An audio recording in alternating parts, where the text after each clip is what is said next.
Assalamualaikum, saya Budida dari Cilame. Mohon izin ikut berguru kepada Abuya. Pertanyaannya, saya dengar tentang kalimat la ilaha illallah, la mawjuda illallah. Ini tidak untuk dibaca tapi cukup di hati. Mohon penjelasannya. Ya.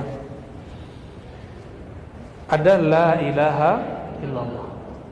La ilaha illallah disebut dengan zikir tahlil, disebut juga dengan zikir tauhid. Oleh orang-orang ahli zikir disebut dengan zikir nafi itsbat.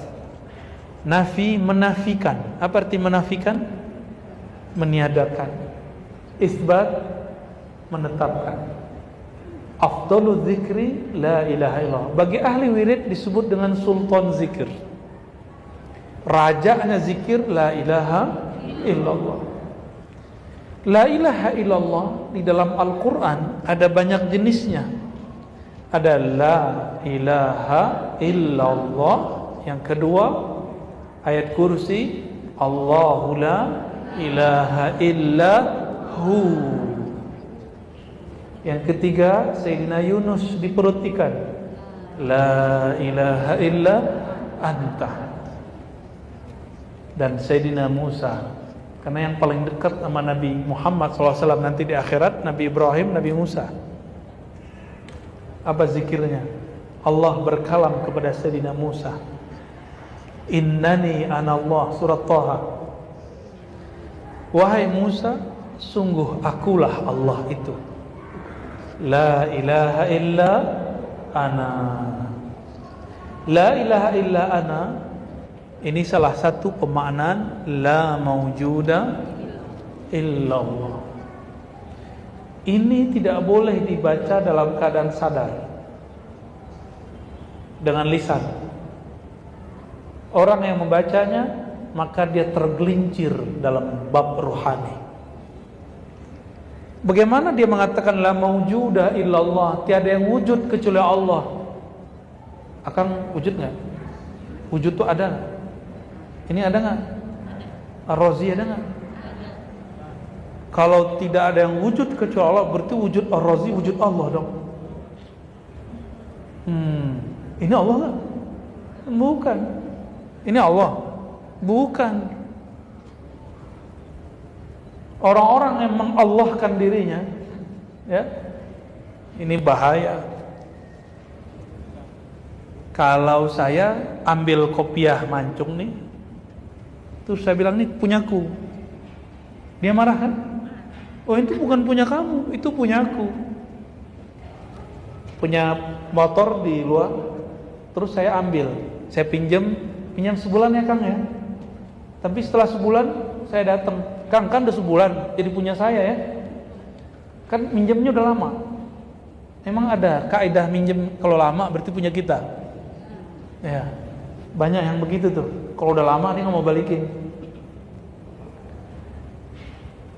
Jika milik makhluk tidak boleh diakuisisi, apalagi milik wujud alam ini milik Allah, bukan Allah. Maka jangan anggap diri kita ini Allah. Kita ini ciptaan Allah, udah selesai. Tapi kalau belajar ma'rifat nanti ada tingkatannya. Al-jismu fi'lullah, al-qalbu ismullah, as-sirru sifatullah, ar-ruhu amrullah. Mau diterjemahin? Tubuh ini perbuatan Allah, fi'il Allah. Alam ini perbuatan, qalbu ini nama Allah, lautan nama Allah. Jadi zikirmu sebanyak apa aja nggak cukup, nggak akan cukup zikir sebanyak apapun. Maka jangan pernah merasa banyak zikir.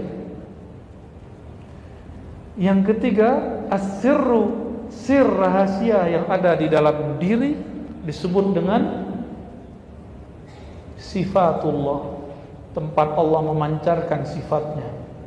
Waruhu amrullah. Sedangkan ruh adalah rahasia Allah. Jangan sebut zat Allah. Di sini kelirunya orang belajar ma'rifatullah, disebut ruhnya zat Allah. Akhirnya dia jadi Tuhan. Ini ngelewatin Fir'aun.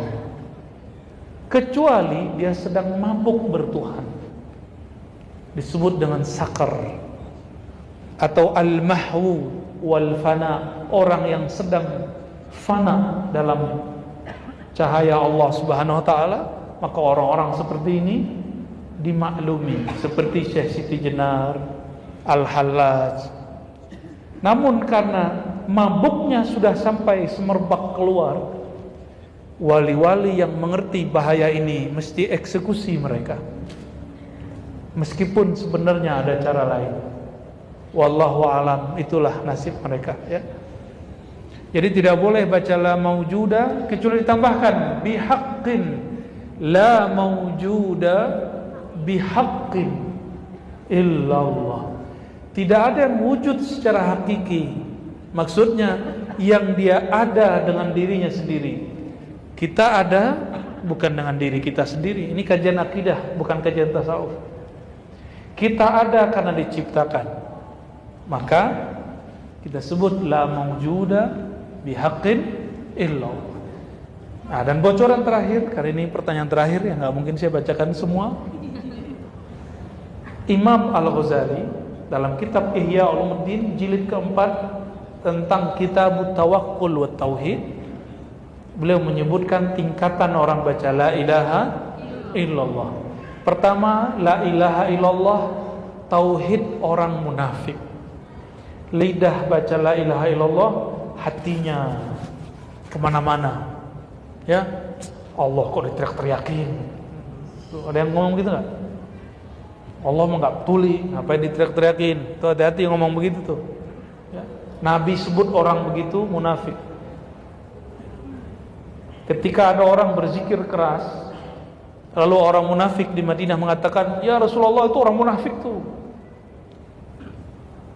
Apa kata beliau kepada Sayyidina Umar dan lainnya? Uzkurullah hatta yaqulul munafiqun majnun muraun.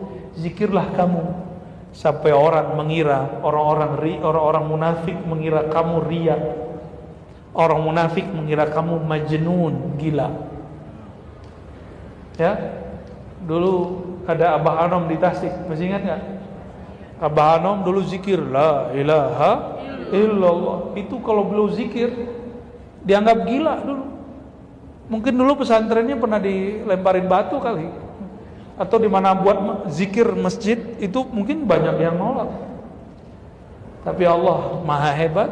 Sekarang orang mulai sadar, kalau tidak sepakat dengan caranya, cari cara lain, tapi jangan ingkari cara orang yang ada. Oke? Terus level 2, level orang mukmin biasa. Ini wali umum. Wali umum ini semua orang beriman. Walinya bisa dipecat. Wali kota bisa dipecat nggak? Ada masa jabatannya nggak? Wali umum apa lagi? Makanya ada orang mantan beriman tuh ada. Imannya belum masuk ke dalam kolbu, baru di mulutnya. Dia baca la ilaha illallah, dia berusaha membersamai dengan kolbunya. Nah, orang ini disebut mukmin. Kolbu membaca, lidah mentasdik, mengiyakan. Tapi karena pakai pikiran, susah khusyuk. Inilah keluhan kebanyakan jamaah, karena zikirnya pakai pikiran. Zikir nggak pakai fikir, zikir pakai kolbu. Kolbu itu zauk rasa, bukan pertanyaan. Jadi kalau ini dia bertanya, gimana kalau dia bertanya? Pasti banyak. Kenapa begini? Kenapa begitu? Kenapa begini? Kenapa begitu? Tapi kalau pakai kolbu, jika di samping kiri kita ada orang sebut nama Allah, idza dzukirallah wajilat qulubuhum. Jika disebut nama Allah, kolbu pasti bergetar. Bukan mendidih.